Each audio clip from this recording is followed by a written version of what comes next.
Researchers here continue to study the virus to try to find better ways to diagnose and fight Ebola. On Friday, the World Health Organization finally approved the use of another 15-minute diagnostic kit. Scientists here want their kit to be approved too. They believe theirs is more accurate because it detects the genetic makeup of the virus. The Ebola outbreak has slowed down, but it's still not under control. There's been a lot of focus on finding a vaccine, but far less on ways to detect the virus. Saul and his team believe early detection will save time and save lives. Nicholas Hawk, Al Jazeera, Dakar. Australia's Prime Minister Tony Abbott says his government will review immigration laws. It follows recommendations made in a report into a siege that took place at a Sydney cafe last year. The report recommends tightening immigration, bail and gun laws and says no specific government organization or person is to blame for the incident. 3 people, including the gunman, were killed in the standoff last December. The gunman was an Iranian-born Australian citizen who had sought asylum in Australia. A human rights group in Indonesia wants the government to stop the execution of 10 domestic and foreign prisoners, including 2 Australians. Right now, there are 133 people on death row in Indonesia. Human rights groups say 84 of them are Indonesians and 49 are foreigners from 20 countries. Crimes such as drug trafficking and murder are the main offences for which prisoners are executed. Indonesia says it has executed 12 people in the last 10 years. Seth Vassen met the family of a Brazilian who is facing the death penalty for drugs offences. It's called the Indonesian Alcatraz, the prison island Nusa Kambangan. Located in central Java, it's where the government executes prisoners, and it's off limits to journalists. Last month, 6 convicts were executed by firing squad. Another 10 are due to be shot soon. One of them is Rodrigo Goularte from Brazil, who was arrested in 2004 with 19 kilograms of heroin hidden in his surfboard and was sentenced to death. Although Goularte is mentally ill, his family says his documented condition was never part of his defense because he lacked proper representation in court. He had schizophrenia, and I'm here because I know that in Indonesia law doesn't agree with punish someone that's mental sick. That's what I don't understand. If they don't know if he's sick, okay, but if he is sick, I can prove this all officially. Human rights groups say Indonesia's legal system has too many loopholes to enforce a harsh punishment like the death penalty. They urge the government to cancel all executions and investigate Goularte's case. Kebanyakan terpidana hukuman mati ini berasal dari luar Indonesia. Most of the prisoners sentenced to death are foreigners. They are not given proper lawyers. They don't have access to translators. Since they obviously don't speak Indonesian and often don't even speak English, it is impossible for them to understand our legal system. The Prosecutor General says he's willing to look into Goularte's case. Saya tidak tahu, karena kita hanya menerima. We have only received a notification about his illness and a request to postpone the execution. But we haven't replied yet because we want of protection following an attack on a synagogue in neighboring Denmark last week. A group of young Norwegians organized the event saying they wanted to show that Islam was about love and unity.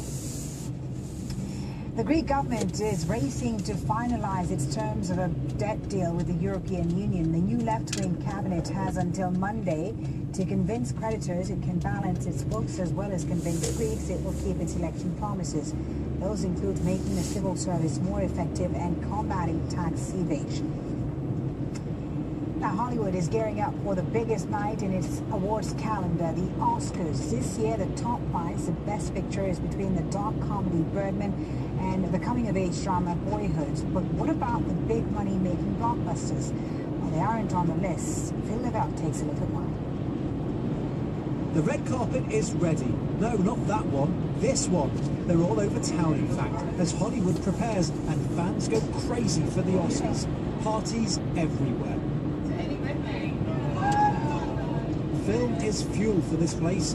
It's all people are talking about as Sunday evening approaches. There is a big night ahead. Oscar goes to big night ahead. Here are your best picture nominees. Big night ahead. Choice. See anything missing? The year's top grossing films. That You're looking ahead. Transformers: Age of Extinction. This took $1 billion worldwide last year. Similarly, the latest Hobbit film, hundreds of millions of dollars. And Guardians of the Galaxy was up there too. But none of these films are in the best picture category, which kind of raises the question: if the films the masses watch are not there, and the films the Academy likes are, then who do these awards, who do the Oscars really represent? I think if you look historically, the first Star Wars was nominated for Best Picture. So the Academy isn't exactly against that kind of movie. It certainly hasn't had equal representation. But I also think you can look at it the other way and say you can give a platform to these smaller films that they would never get otherwise.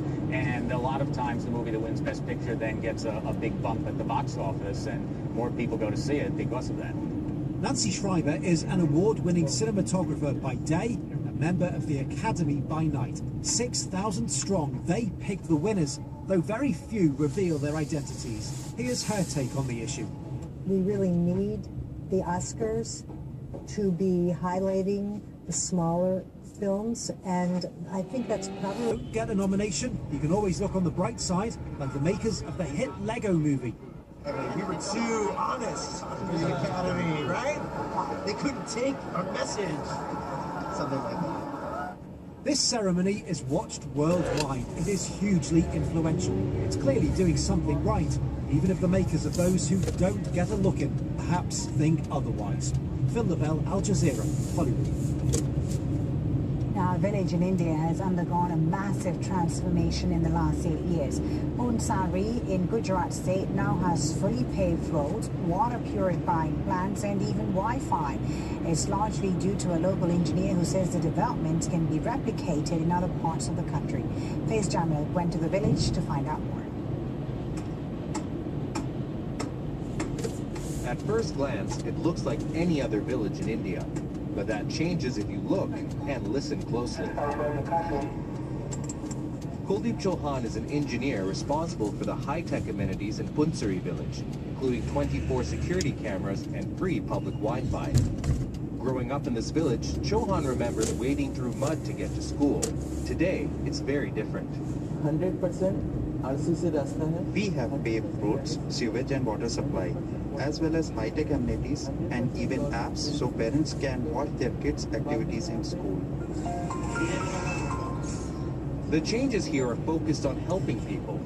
The free public Wi-Fi has been popular with villagers who surf the web and can now get work done with a few taps of the screen. Wi-Fi has made a real difference. I don't have to travel all the way to the city to fill out government forms. I can do that sitting here. The process has been strategic, starting with building proper roads, then this water purification plant, which sells 20 liters of water for 6 cents, and a public address system which informs people of local news and public announcements. Aside from high-tech investments such as free public Wi-Fi and CCTV cameras, this mobile library helps people here educate themselves. Villagers say it's the utilization of existing government funding and the foresight to use it which separates this village from most others in the country. And that contrast is clear in the nearby village of Rajot, where the roads are crumbling and there's little sanitation, let alone things such as Wi-Fi or public cameras. This sub-district official says other villages in the area are slowly learning from Punsari's example. He credits the village's forward thinking to its leaders. The villages nearby are headed by older men who aren't as aware or motivated to learn about government programs. These guys, they're young, active, willing to take advice. No wonder they've progressed. The next step for Punsari is to continue its development with plans to improve the look of the village and build public parks, demonstrating the journey of one village as it blends the traditional with the modern. Faiz Jamil, Al Jazeera, Punsari Village, Gujarat. More news on aljazeera.com.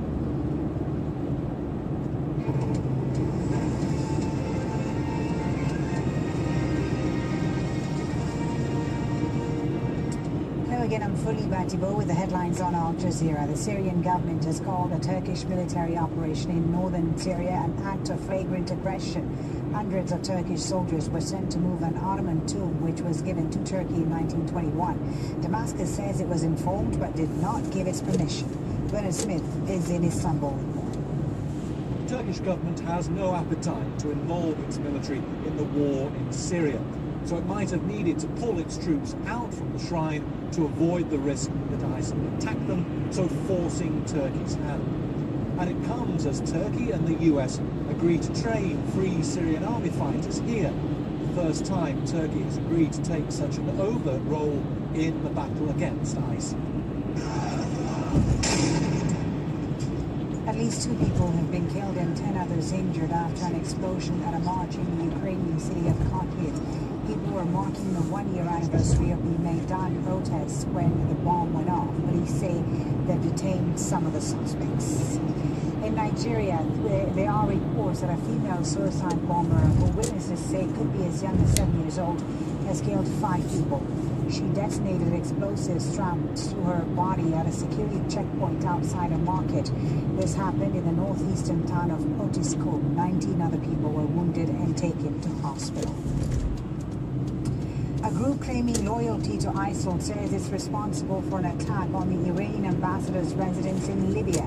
In a statement on Twitter, the group also said it attacked Labrak International Airport, which is in the Libyan city of Baida. Yemen's President Abdurrahman Mansour Hadi is meeting provincial governors and military commanders in the port city of Aden. He says he is still the president. Houthi supporters have rejected his claim to power. Police in Bangladesh say at least 33 people have died after a ferry capsized.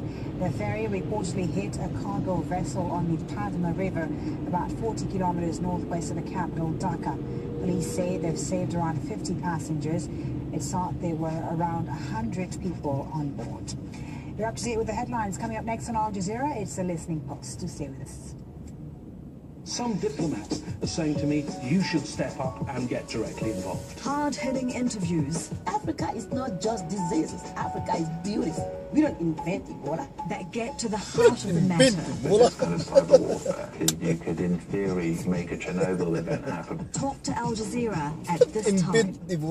And photographs from the front lines of the news. Since the first ISIL video came online in August 2014, showing the beheading of American journalist James Foley, the group's carefully crafted output has become increasingly gruesome. At the beginning of this month, there was the video of Jordanian pilot Moaz al-Qasasbe being burnt alive. And then this past week, footage of 21 Egyptian Coptic Christians being beheaded in Libya. That was the first material to be filmed outside ISIL's. Propaganda gets covered. If you're going to be successful in going after them, do it now. It's a template that was used for Iraq in 2002, for Libya under Gaddafi in 2011. Military enforcement of a no-fly zone. And was employed in some quarters for Bashar al-Assad's Syria, until recently when ISIL came into the picture. The Islamic State released a video, the gruesome videos add fuel to the fire. Politicians talk tough, and the media echo and at times amplify that rhetoric. From Japan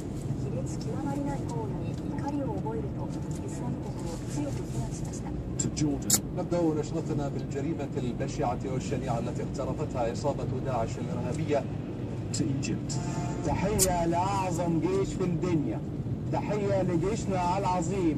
The case of Egypt's response to the killing of the Egyptian Copts in Libya is an important example of how the media is used by both sides, by ISIL and then by Abdel Fattah Sisi, the president of Egypt, in response to the killings. He's using the media again to show that Egypt is tough and will protect itself and will face any challenge that comes its way. So the media is really central to the way that Sisi tries to shape his perception among the public in Egypt. So he's been making the case over the past year and a half that the Muslims... ...is that they can intimidate people, and the media actually does play a role in this. ISIL is very isolated. It has a bunch of places where it exists in very small numbers, and when they're fought against with military force, international troops, the local troops, they are immediately pushed back. So they're not that strong a military group. The media has to be careful about this. I think one of the structural problems of this whole story is the way in which it's too often framed as, the West versus terrorists, where it clearly is part of a huge internal battle within the Arab and Muslim world about political change, legitimacy, and so on and so forth. And you see some of that. I think, for example, the Jordanians are quite good at making the point that this has got nothing to do with Islam. Intervention takes place in the Middle East. The record of the last 14 years has been pretty dismal in terms of the ability of Western powers to use military force to defeat al-Qaeda and stop the terrorism. Exactly the opposite has happened. On the download this week are viewers on the ISIL propaganda battle. Part of the problem with the media coverage of ISIL is that there's so much emphasis put on the videos that they put out. For example, with beheadings, you find that they're doing 24-hour media coverage on specific cases, while what ISIL did is horrific, if not horrendous. You're just adding to the PR propaganda machine. That's exactly what ISIL wants everyone to do.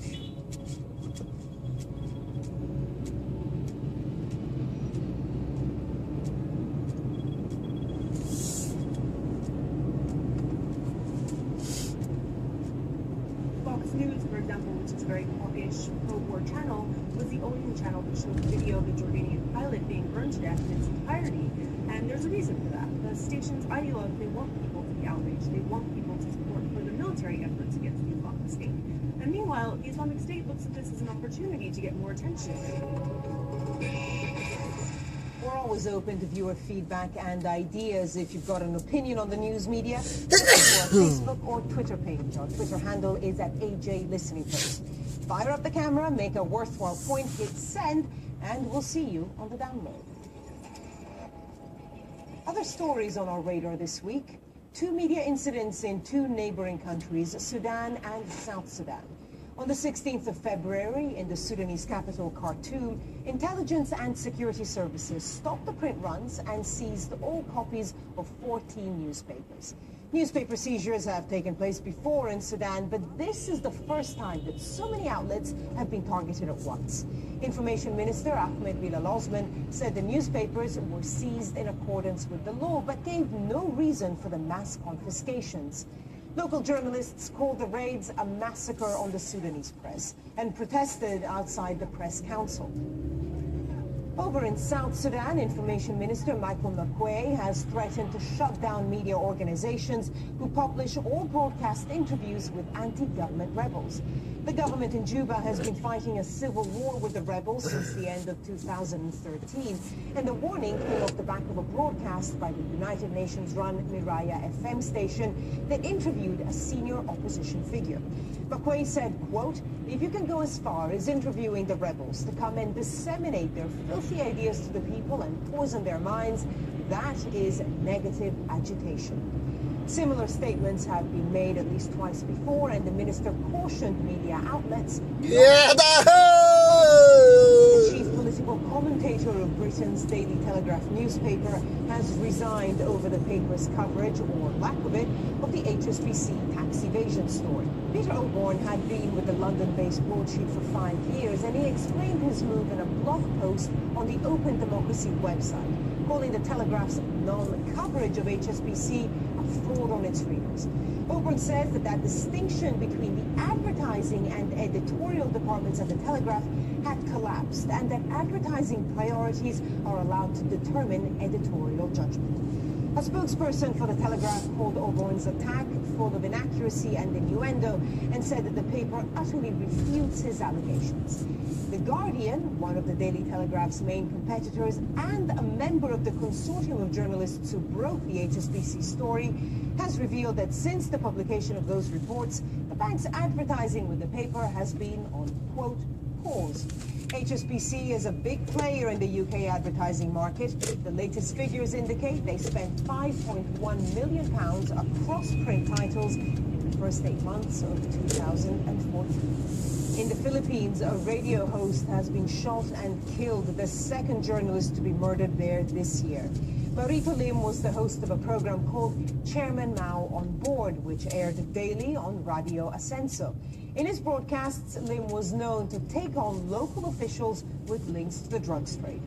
On the morning of February 14th, as Lim was getting into work, he was shot in the head by a gunman who then fled on a motorbike. Local authorities tweeted that CCTV footage from the site of the attack indicates that the murderer was a professional hitman.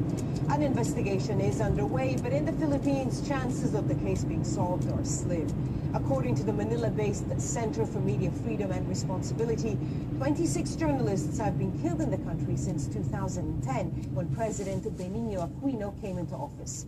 Despite his pledge to intensify efforts to prosecute crimes against the media, and especially the murders of journalists, only 2 cases have seen resolution since 2010. The way that we consume news can be influenced by the way the information is presented, how it's edited, the choice of images to illustrate the accompanying text, and the choice of typeface itself. Now, for most people, fonts may seem inconsequential, but if you run a newspaper, a TV station, or an online outlet, well, you'd soon realize that the font you choose is key to the message that you want to convey.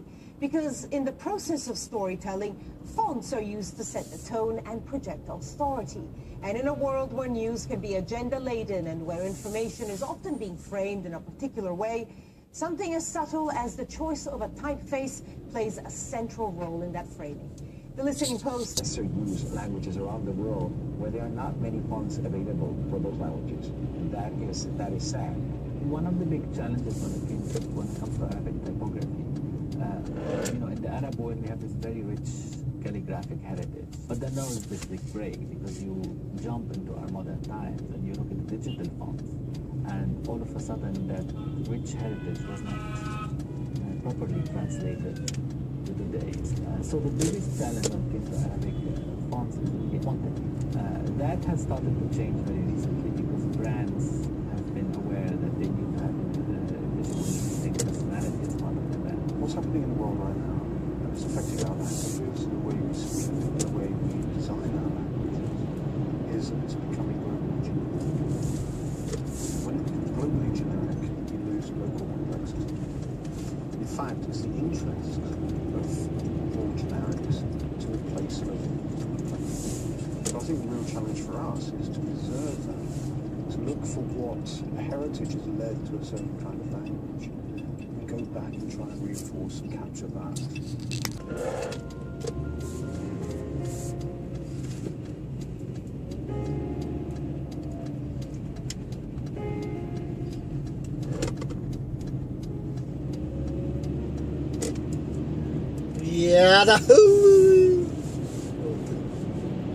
Hidden histories and an untold past. Secrets that break the heart. I asked you, where is my father? I want to see my father. When tribal hatred breaks the bond between a mother and her child. Does innocence outweigh the truth? Letter from my child. Fault Lines meets the relatives of those whose disappearance sparked a national outcry. Mexico's disappeared, this time on Al Jazeera. I see this platform on Al Jazeera as an incredible and valuable contributor to a global discourse. And I'm excited about presenting the South, because I think even as we have conversations with the North, it is important that the South also drives the agenda and that we're not just at the receiving end of media and information. We can build bridges so that different people get to know each other. What do we want? Justice! What do we want now? What do we want? Justice! What do we want now? What do we want? Justice! What do we want now? Cameroon wants to be a player in the lucrative palm oil industry, but agribusiness multinationals drive a hard. I think the significance is much more symbolic than anything else. The claim of responsibility came from several of these online accounts that usually do speak in the name of ISIL or its affiliates. Now, the main message here is that we are on the ground and we are present in Tripoli. There has been no casualties. The damage done to the buildings from the pictures I have seen is quite minimal, but the message that resonates is that ISIL is there and is spreading, or at least it's showing that it's spreading geographically around the country. All right, well, I've got you. How are international efforts to resolve the political crisis there in Libya going right now? Well, the efforts have been ongoing. These are the UN-led mediation efforts between all parties. Now, a meeting was scheduled to start on Monday in Morocco. That has been postponed until Thursday, as we understand it, but it has nothing to do with political discord as much as that after the triple bombing in the eastern town of Koba that killed 45 people, the Speaker of the Parliament of the UN-recognized government in Tobruk has declared a 7 days of mourning and had asked the UN envoy to postpone these talks until next Thursday. That said, they are arriving this time maybe with a wider gap than they were at the past meeting in Ghadames because there has been a different reaction to the Egyptian airstrikes. The government in Tobruk, the UN one, recognized one rather, backing those airstrikes, while the one in Tripoli, the court-appointed government, being very vocal in condemning those airstrikes. Under the trial of Muammar Gaddafi's sons and 33 of his former officials has resumed. The defendants include the late leader's former spy chief Abdullah al-Sanusi and the former Prime Minister al-Baghdadi al-Mahmoudi. They're back in court over